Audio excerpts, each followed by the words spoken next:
I'm black, y'all. Yes, I'm black, y'all. Joe Biden said, yes, I'm black, y'all. Kenny B, What up? smoke and mirrors. Yeah. You ain't black. I don't know if I'm black. We'll have to do the Joe Biden concoction later to figure out Yes. if we pass the Joe Biden blackness test. But Yeah. What's up, man? as you can see, I tried to make sure that I'm wearing the proper shirt. All right. And I wanted to maybe focus on, I got a map back here as always, on Africa. As you see, it's right there. It is right there in case anyone's questioning if I'm black enough or if I am black. And Pat is definitely, could be, a lot of people think he's African because he's about 4'1". They think he's a pygmy. So, yeah. Nice shirt, bro. Thank you. It's fresh. You like my, I got my, I like your corporate, not going to the beach. Yeah, corporate beach shirt. Corporate director shirt. Corporate beach. Yeah.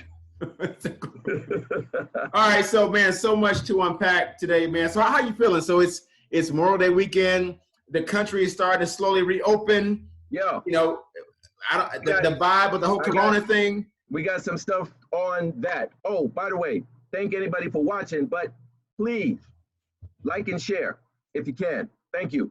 But we've got stuff to talk about the states reopening.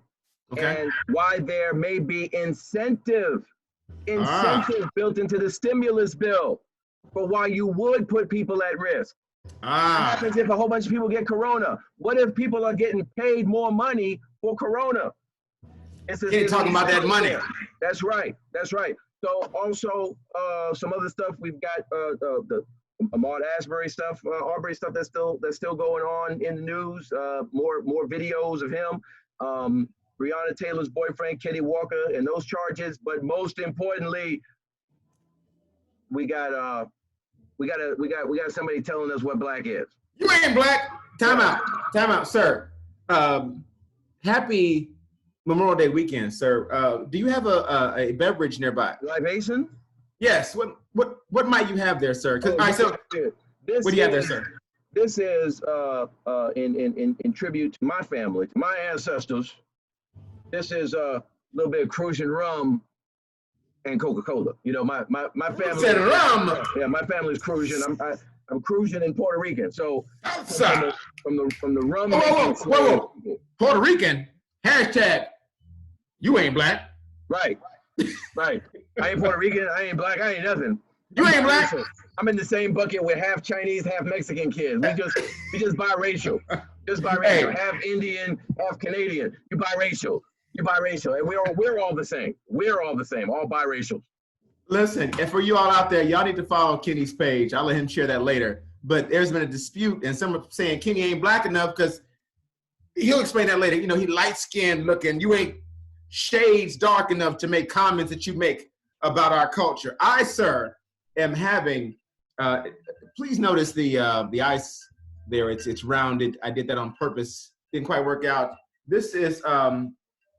I wanted to go black enough. I got Crown. Apple Crown. And the shirt. Diabetes in a Domino's bag. Yes, sir. And the continent. How black am I right now? Can I get blacker? Blackity black. Blackity black, y'all. Yes, I'm black, y'all. Blackity black street. Teddy Riley black. Teddy Riley. Oh, okay, all right. Teddy Pendergrass voice black. So, okay. Yes. Pause. So, all right. So you saw it, right? Yeah, man. I saw it. I didn't think it was real at first because he seemed so direct and intentional. Like, what? You heard what I said. Right. What's the How dare you? How dare you? You ain't black.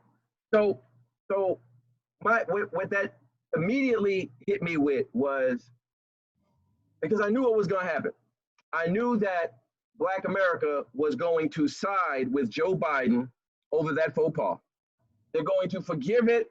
Imagine if Donald Trump would have said on another show and came on and said, or what's them two ladies, Diamond and Silk, the two black mammies that he keeps with him all the time.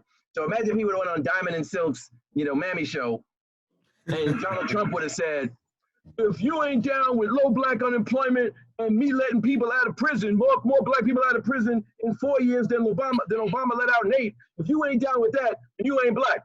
Imagine if Donald Trump would have said that. Everybody would have, and appropriately so, would have gone off. But we have been conditioned to bow down to the Democratic elite, to the Democratic establishment, in fear, I think, of they're not gonna give us no scraps at Christmas time if we make Master Joe feel uncomfortable when he comes to our cookout. They come to the cookout every year with nothing in hand. They act like it's their cookout and we're lucky to be there with them. They show up at the Apollo with CP time jokes. Hillary goes on Charlemagne talking about, I got hot sauce in my purse. This is what they offer us on the front end. We demand nothing. They promise us nothing. Don't forget the church appearances also. The church appearances. That's what I'm saying. And they deliver nothing every single election cycle. The person who points that out is a Trump supporter. The person who points that out is a sellout. The person who points that out ain't black. And black people, so-called black people, so-called woke black people support that. And that's why we keep getting our asses handed to us. What did we talk about 3 weeks ago with Ahmaud Arbery? We were saying that it was great that at the very least is the image of a black man fighting back and not just fighting for his life instead of begging for his life, right? So that even that imagery. And then last week we talked about being pushed around, being punked out all the time. We don't stand up for ourselves. We don't stick together. This is what happens. And then this cat goes on The Breakfast Club, the #1 black show, podcast, TV, a radio show, satellite ever. Goes with Charlemagne, who keeps it as real gets when it comes to what you got on my 40 shorty, right? Every single candidate, black, white, Asian, male, female, gay, straight, Charlemagne keeps it real every single time. So he's real with it. You go on his show and you tell him, come on, man, if you don't know to pick between, you ain't black. His name is Charlemagne the God. How much blacker do you gotta be before we, so what is it about us, man, that makes us accept this kind of treatment, ask for nothing, and then get nothing, and then attack those who ask for something, man? I'm just frustrated right now. So yeah, they're killing me on Facebook right now over this. Well, they're destroying you. They are destroying you, sir. Your funeral is tomorrow. They're trying to make your funeral tomorrow. All right, all right. So let me say this. Yeah. That was your ditty. Take that. That's my ditty. Take that. Thought I told you that we won't stop. I thought I told you that we won't stop. Listen. So every. All right. So, in my opinion, I don't think every black person is siding with Biden. It don't rhyme, but it's close enough. There are some people that realize, you know what? Hold on. What you trying to say, dude? So I agree. Some people are just drinking the Kool-Aid and saying whatever Biden is saying is better than what we have right now. But everyone is not agreeing with, from what I've seen, agreeing with what he says. They're calling him out on it. And, Black Twitter, they're not having that right now. So but you gonna vote for him? Well, no. All right. So to your defense, you mentioned Puffy 2 weeks ago. Yeah. And what was his message? Puffy's message was get something for your vote. And if you don't get that, do what? Don't vote. That's right. Hold the vote hostage. So it's negotiation 101. If I give you what you want before you give me what I want, I don't get what I want. That's it. If you sign the contract before you stipulate what you want in return, and there's nothing in there for you, nobody owes you shit. Period. We do that every doggone election cycle. We give up the vote. We're like political hoes, really. And Willie D broke it down. Political hoes. We political hoes, man. Willie D broke it down. You don't turn a hoe into a housewife. You got to let a hoe be a hoe. And we act like political hoes. Every 4 years, the politicians roll into the neighborhood, roll into the black church, roll up to the picnics, roll into town, act like I don't feel no ways tired, Kenny. and come in with some old bullshit ass program. Oh, let me tell y'all about my Lift Every Voice program for black people. What are we gonna get? Nothing. But we got a program named Lift Every Voice for you, so at least people know black people thought of when we went through this. Every Sir, they show up, bring nothing. don't forget about your girl. Hey, your girl Hillary. She don't feel no ways tired at the black church. Bro, I don't know what to say about us, man. I don't know what to say. I don't know what to say. But perhaps, I don't know. Perhaps if you wear a shirt that says I didn't vote for Biden, the police will recognize you ain't black and not club you over the head or shoot you. Maybe that's what happens. Or maybe if on my resume I put I didn't vote for Biden, they'll say, oh, he ain't black. Let's put him at the front of the list of people who to hire. Or maybe when it's time to do a RIF, or maybe when unemployment stats come out and they're looking to cut people from work, I'll put down I didn't vote for Biden, and they'll say, oh, okay, you ain't black. We're not gonna put you in you're not gonna wind up getting the last fired, first hired, all that kind of stuff. Last hired, first fired. Right. It's just ridiculous, man, that we let that kind of nonsense slide from the dude that gave us the omnibus crime bill. And then even more, when Charlemagne says to him, you got to come back. You got to come back. I still got questions for you. Questions. That's when he goes off with this, you ain't black. Then Charlemagne says, has nothing to do with that. I want to ask you what you got for black people. What? You want to Kenny. People, give me a break. Look at my record.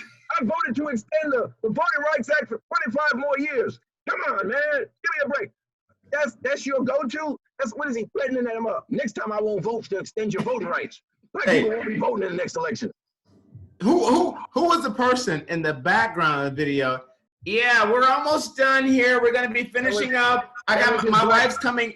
That was the blackometer. It's a professional blackometer. Blackometer. Once the conversation started getting too black, it was like, all right, we're done. All right, gotta go. We're done. It's trouble. It's getting hot in here. Here comes trouble. And they tried to rescue him. They knew it was coming. Hey, what he said was, I forgot my wife has a podcast 3 hours from now. I gotta log off now. Wait, what? You couldn't handle the heat, Joe? So that's where Charlemagne messed up. Charlemagne should have been like, hold up, player. You got your son a contract where he's making $50 million a year, and you ain't got but one room in your house to do podcasts? And one computer. One camera. And that's the other piece. That's the shit that black people be sleeping on, man. We keep letting motherfuckers walk over us, give us nothing, show up in our neighborhood, take all our stuff, and then we get nothing in return. Nothing. Zero. We just gotta get smarter, man. But at the same time, I also realize that we are America's #1 resource, more than gold, more than oil, more than everything else they We'll always be there. Because we were that. It's exactly right. Because what is slavery, right? Slavery is when, this is not slavery. Slavery is when you are forced to be in that situation. There's a difference between being forced and being tricked into being in a situation where, though, you work all day. Well, that's even slavery. Let's call it pimping.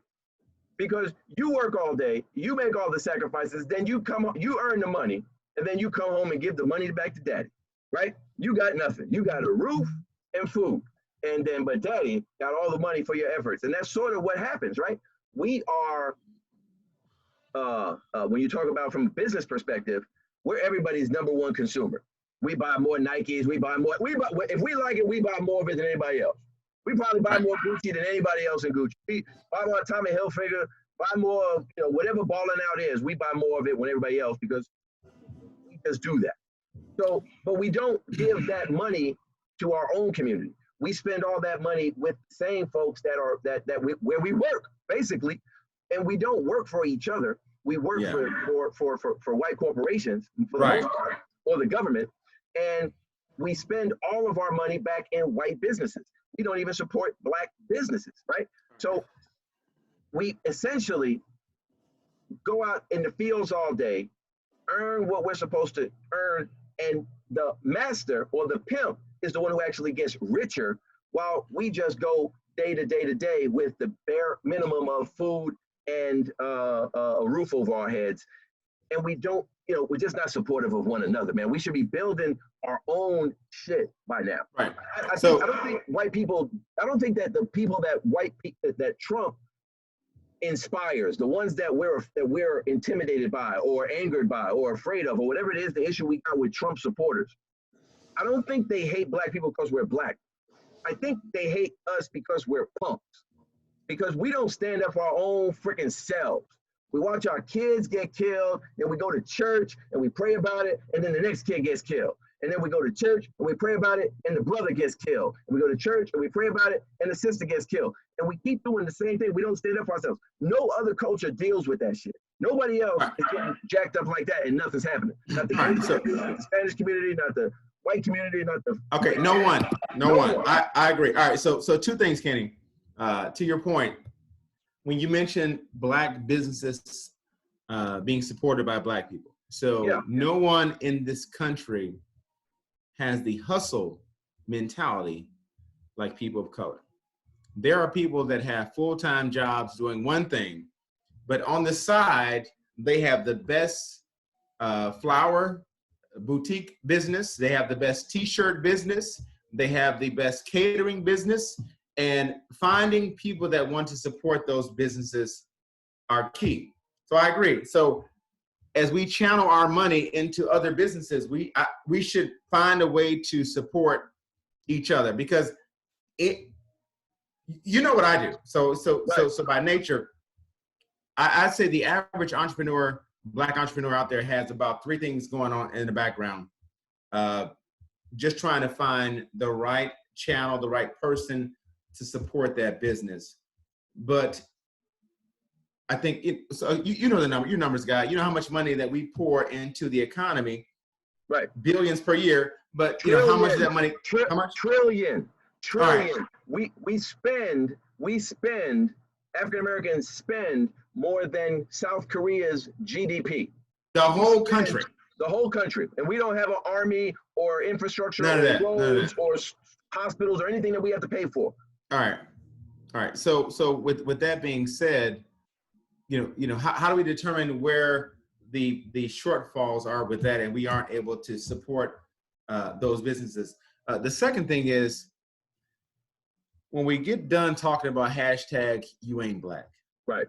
The country has determined the nominee for the Democratic Party is about 16 months from being in a nursing home. So he's trying to run for office, and clearly he's not in a position to do that. So what's happening, you know, so there's a lot of talk about the VP, and they're saying that the VP has to be someone that is young, that's sharp, articulate, can deal with all the questions that she will get, because he said, did he, paint himself in a corner? I'm going to elect a woman.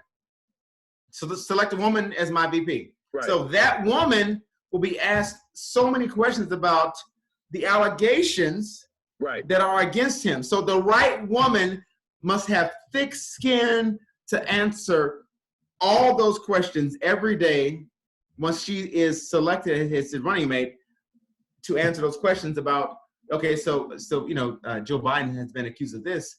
How do you feel about that? And so we're watching the dial. So 3 weeks ago we talked about there were like 5, the short list of like 5 potential VP candidates. So you talked about Stacey Abrams. She was like a side-by-side video with him. Yeah. And she thought that she was gonna reality show, like, survey says. Yo, it was like he was the king of the school, and he invited her up on the stage, and she's like this at the pep rally, right before the homecoming dance, She showed all her teeth.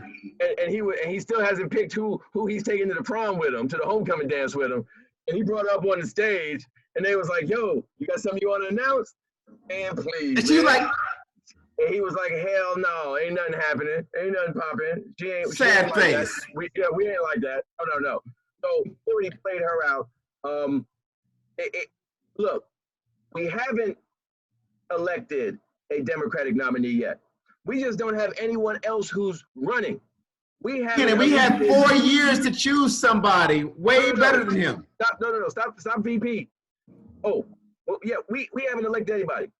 The DNC, man, that's what I'm saying. This is what we got to get out of our head.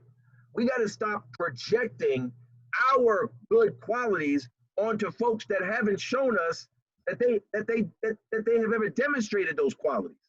We project our goodness onto that party because we want that from them. But they've never shown us that they got our back like that. What have they given us? Since LBJ and the Civil Rights Act, what have they given us? What have they given us? What have they done for Black people? What specifically? Instead, what they like to do is they're trying to earn the white voters who are on the fence, the suburban folks. That's why Joe Biden, he changed the tax joint up, right? Your taxes won't go up if, for anybody making under 400,000, you won't see any more taxes under me. Under Barack and under Clinton, it was anybody making over 250,000. Right. Taxes over me. So he increased it by another 150,000. Why? Because he needs more of those white people, more of that group, to vote for him, because he's not trying to attract the people that ain't making no money. He got what he got that's coming to him for sure from the Black party, from the Black population, but he's trying to earn more to offset rather than give us anything. But we turn on each other in our angst or our desire. Right. I don't know what it is to be patted on the head and get an attaboy from the Democratic Party as we sure can depend on you Black people to show up for us. Thank you very much. What you got for us? Ain't got a damn thing for you, but I'll come back next Christmas and tell you hello again. All right. Tell your mama wear the sexy panties.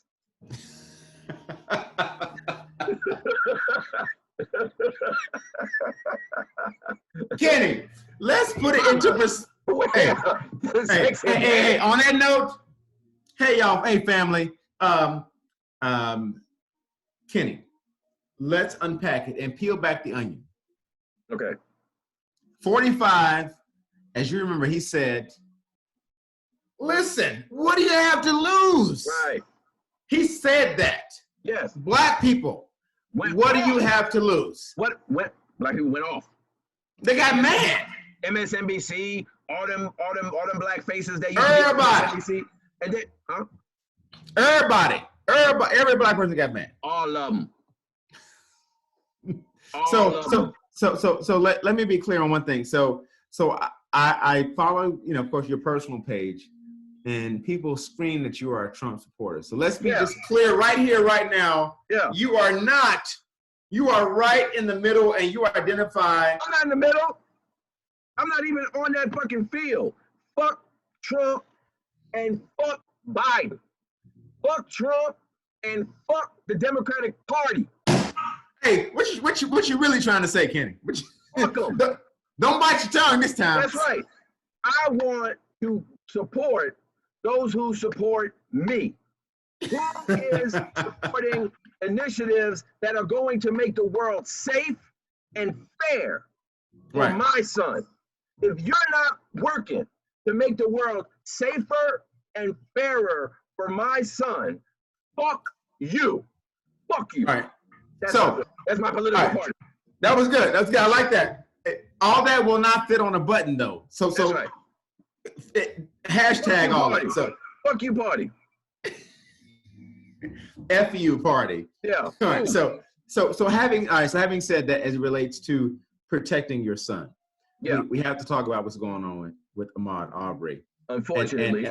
Yes. So but I understand there's been another arrest. Yep. Right. Yep. So let's unpack that, and some type of way. I don't know how my drink has evaporated. So let's go ahead and talk about that, and I'll see if I can talk to someone that can make sure this doesn't happen again. So let's talk about Ahmaud Okay. Arbery.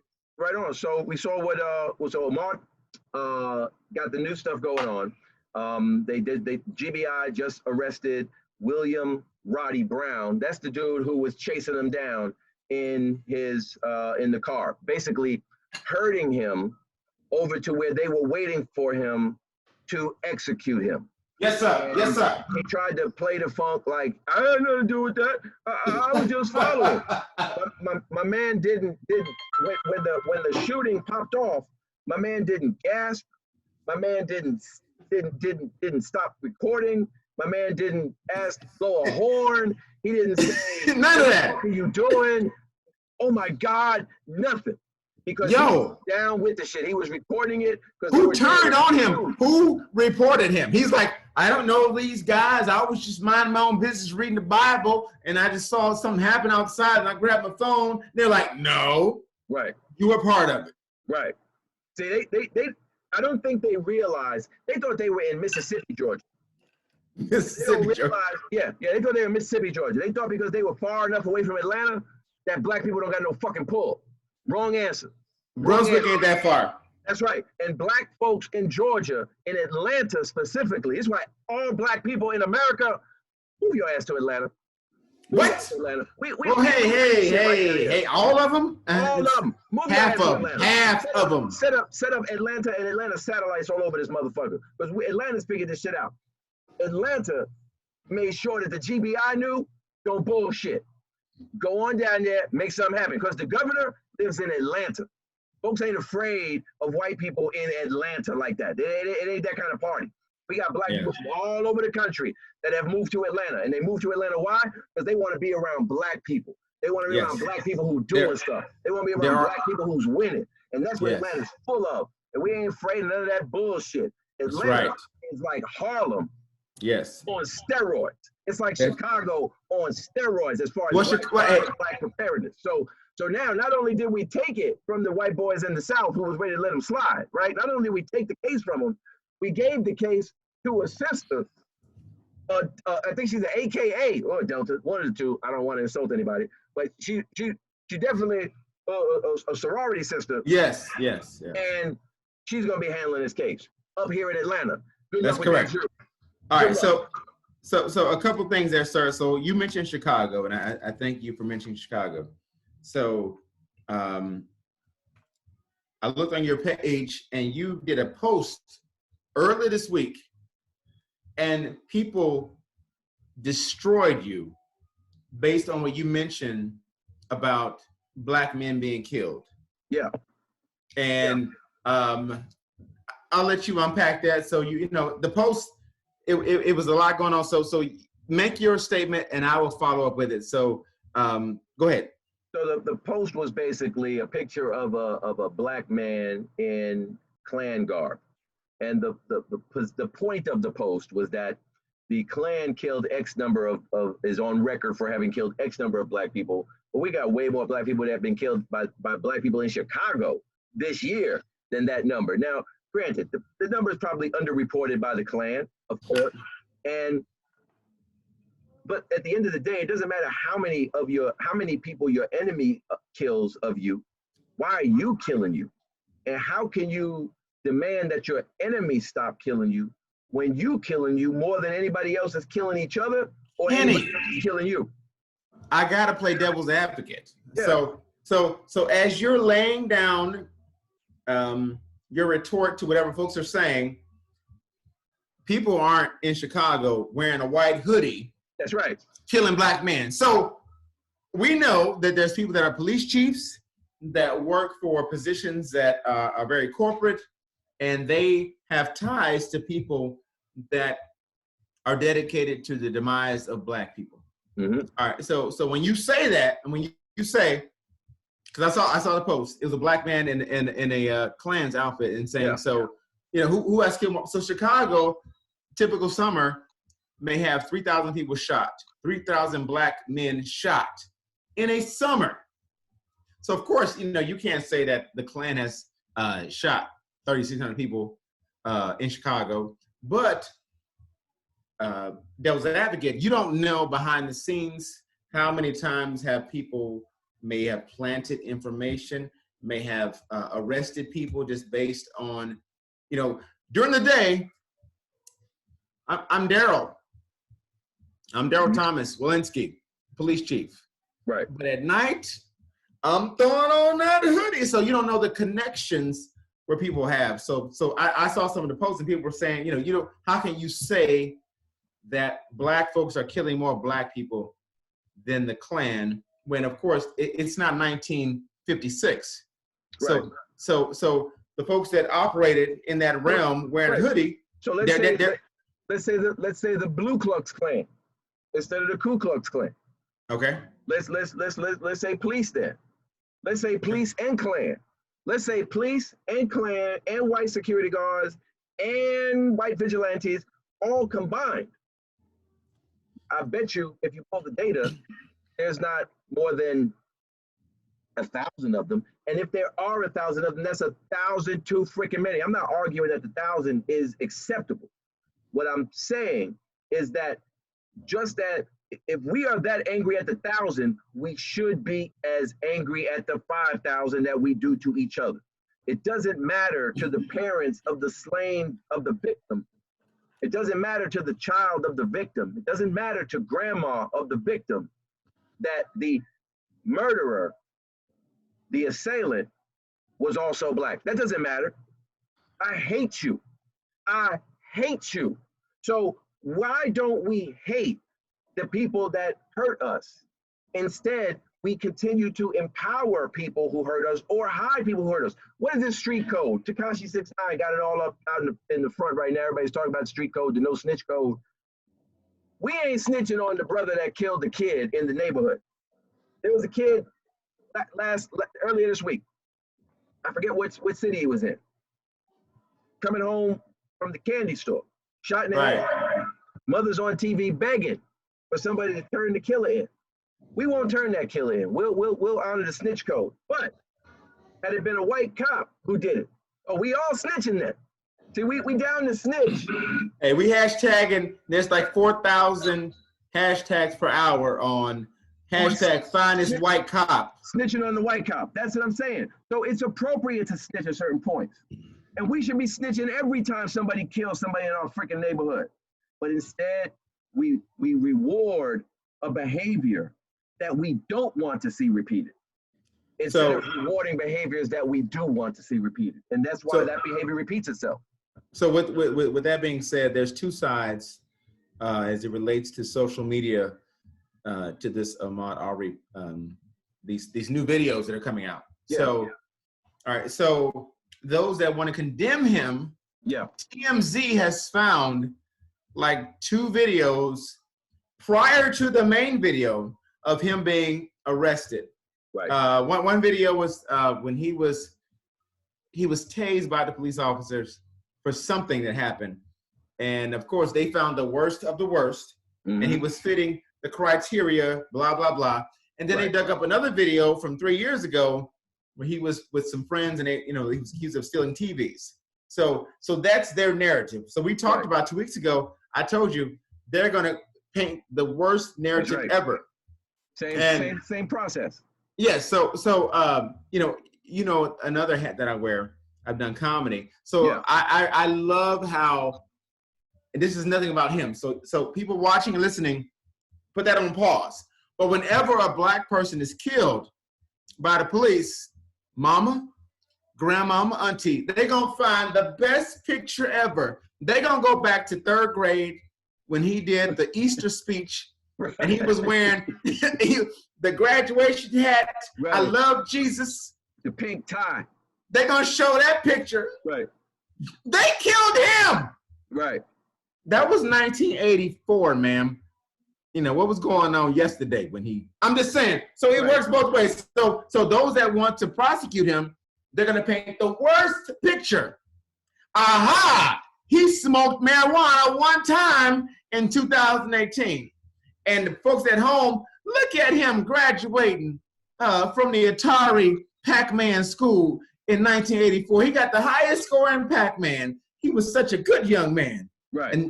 And they show that picture, and we trying to figure out, like, what's happening right now? Who he really was. Right. Well, that's the thing, though, right?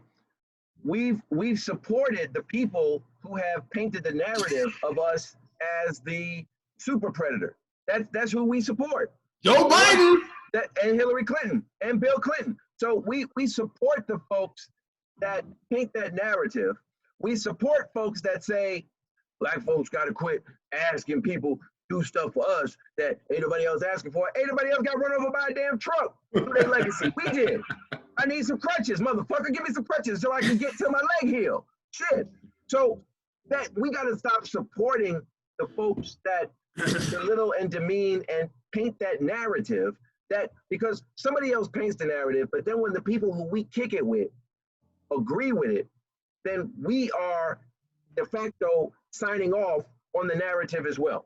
Because if somebody says they're animals, and then somebody says, well, super predators, yeah, there's a subset of them that are, yeah, super predators, and we agree with them, and they can still kick it with us, they're still welcomed among us, then that sort of gives credence to the point that they're making about it, because we didn't challenge them on it. We didn't make them, we didn't make them correct that. We're not super predators. There are no super predators. How do you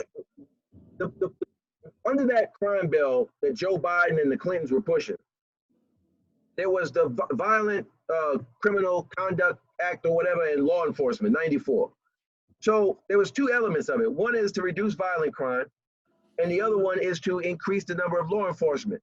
So you add another 100,000 cops onto the street 20 plus years ago, and those 100,000 cops are added to pursue super predators that don't freaking exist. So now you got 100,000 people who's coming on to face super predators. 20 years later, those are the influencers of the entire police department across the country at this point. So those are the police chiefs. Those are the sergeants. Those are the instructors at the police academy. Those are the decision makers in the police force, and they were born in a super predator hunting spirit or time period. So, you know, we just got to put a button on this, right? At the end of the day, on this Biden stuff, at the end of the day, we have to determine what are our standards. What are our standards? We have to find something that we calibrate against. What is it that we expect in return for our support? And if we don't get it, you're not getting our support. And if you lose, so be it. So be it. It's not that bad under Trump. He's let more people out of prison that Biden and Clinton put in than Barack did in 8 years. He's let more out in 4 years, in less than 4. And there's another 3,000 that are about to be released right now, including Kwame Kilpatrick, the former mayor of Detroit, who's about to be released from prison by Donald Trump. So I applaud someone who is releasing us from freaking slavery. And I also applaud someone who kept our unemployment rate low instead of working to undo it, which would have been perfectly acceptable for the country, because historically nobody has ever cared that our unemployment rate was double what everybody else's was. We were at low unemployment before this COVID, and I applaud whoever did that.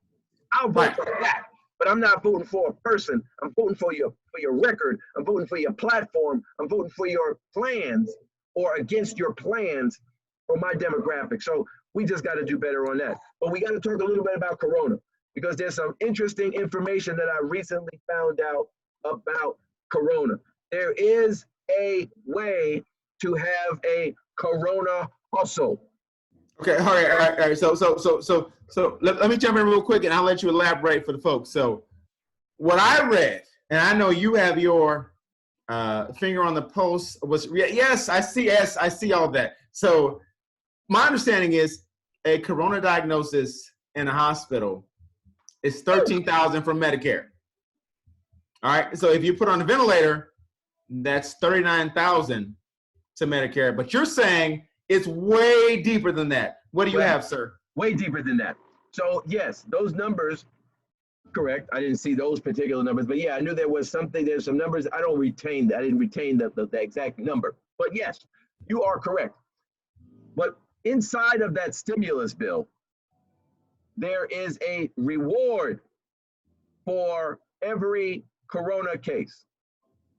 Mario Cuomo, or Governor Cuomo was complaining recently about, I'm trying to pull the article up right now. Yeah, Mr. Cuomo cited one estimate that said Nebraska would get about $379,000 per corona case, while New York per case, while New York would only get 12,000. So he was lamenting on the fact that he's not getting. And this is from the New York Times. The Kaiser Foundation, Kaiser Permanente. Kaiser is a trusted source for information within the health industry. And in their publication, they also speak to the same dollar value. So Atlanta, Georgia gets about $100,000 from the federal government in the stimulus bill, the CARE Act. The CARE Act will pay you $100,000. Now, if you're a hospital, you're going to get paid by Medicare. You're going to get a 20% bump on each patient that you diagnose with corona. Medicare will pay X for a non-corona patient, but if you throw corona on it, 20% for the corona. So there is incentive to find as many corona patients as you can. Now, it would be unethical, it would be dishonest, but since when have ethics and honesty mattered to stockholders? Never have. Never.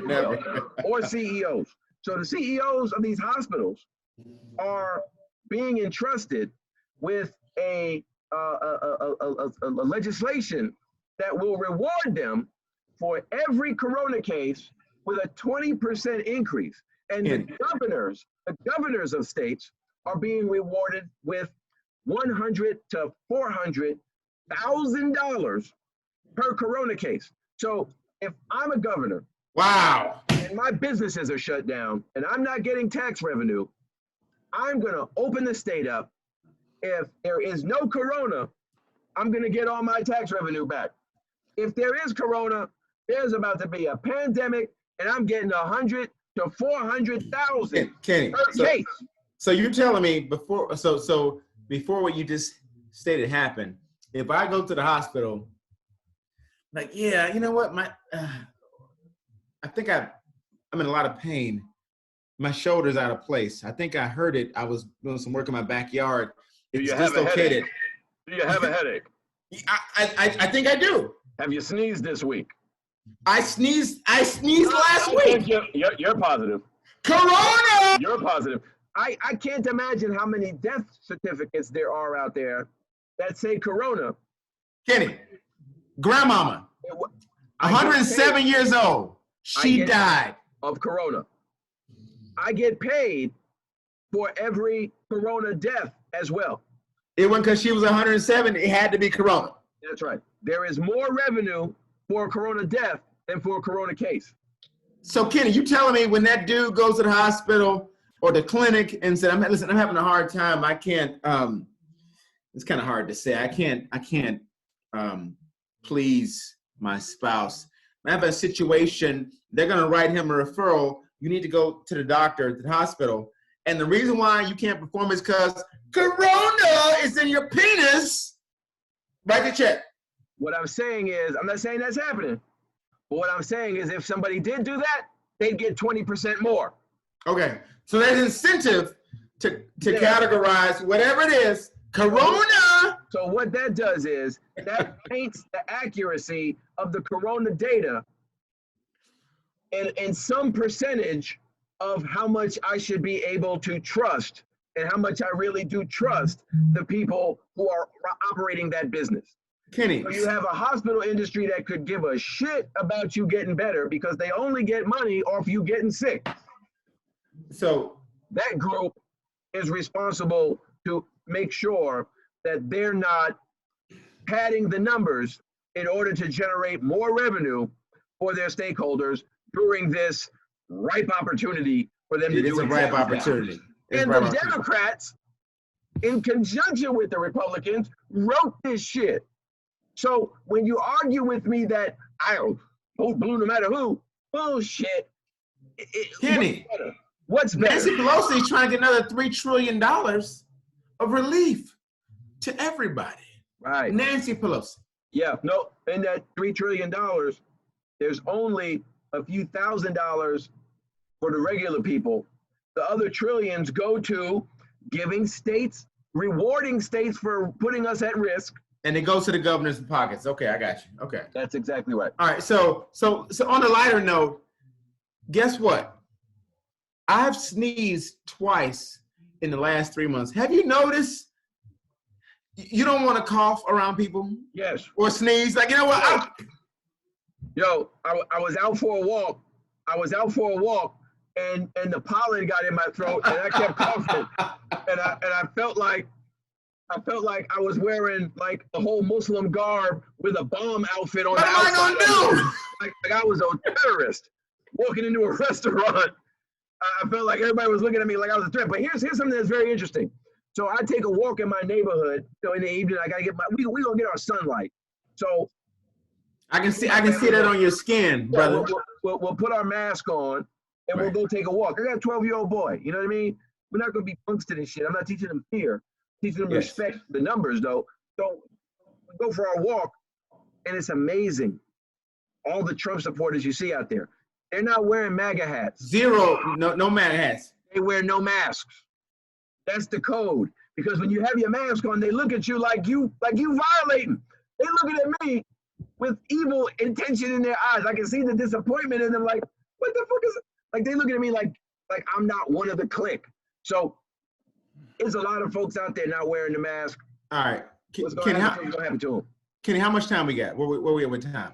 I think we good to wrap it up, man. I think we good to All right, wrap so it up. listen, so to that point, there are people that are in the medical profession that are saying, number one, when you put that mask on, as you know, it's really designed more so to protect others from you. Secondly, you're recirculating your own air, and they're saying that the carbon monoxide, hypercapnia, carbon monoxide toxicity. It's gonna hurt you. Yes. It will. But that's for people who are wearing the mask all day. Don't drive your car with the mask on. That's like going to the date with the condom on. It don't work that way.